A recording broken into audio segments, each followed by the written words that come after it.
Cheers guys, welcome to Scotty Reviews. My name's Jay. If you're into movies and shit, this channel's for you. Still in lockdown, so unfortunately no Mitchell. I believe he's been working on his drum solos.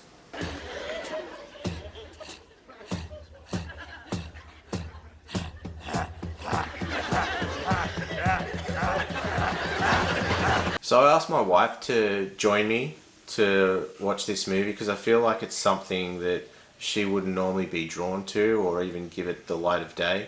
So I wanted to hear her perspectives. The movie was made by Omi Studios, which is a Korean anime company. The movie is directed by Kwan Han, who specializes in animated movies. The movie is shot in 2D and 3D. So if you get a still frame of a 2D shot where the 3D would kick in, they take it and do either a 180 or a 360 turn. Witches! On me!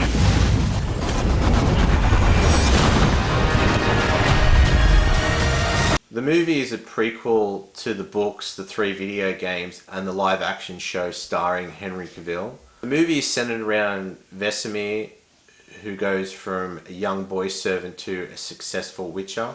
Vesemir is voiced by Theo James, whom you might recognise in the Divergent and Underworld series. Vesemir is very handy with the sword and very charming. He's definitely the draw character to the movie. The movie starts off with a father and his young family being graphically slaughtered by a monster called Aleshin. Vesemir arrives just in time to save the last surviving child. He engages with Aleshin and amidst the fight, he starts roasting him on his raggedy clothes. I see. You're a trailblazer, launching the new fad. Trendsetter, you. Very bold. Vesemir leaves the young boy by himself and refuses to help him with the bodies of his recently slaughtered family.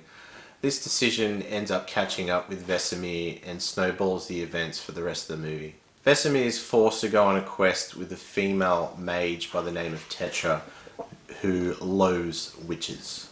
Vesemir and Tetra end up having to work together, and you see that they're actually starting to get along really well and maybe could even become friends. After the events of the quest, suspicions arise that the witches are indirectly responsible for the locals being killed. This ends up leading to a big battle between men, wizards, witches and monsters. The animation in this movie is beautiful. It also enables the animators the ability to tell their story, whereas a live production would need a ridiculous budget. The movie does a great job at filling in all the details and the lore that the show The Witcher does not explain. The movie shows the trials and tribulations that children must overcome in order to become witches, and the transformations in which they must undertake. There is a great amount of tension between the humans, witches, elves and monsters in the movie, which help to amp up the violence.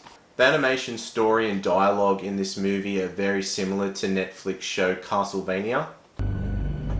And you know what I'll say? It's because you're all so fucking rude. You can tell a lot of work has gone into the characters and monsters in this movie. There's a lot of variation between the monsters and their designs. The action is very entertaining in the movie and it's very easy to follow.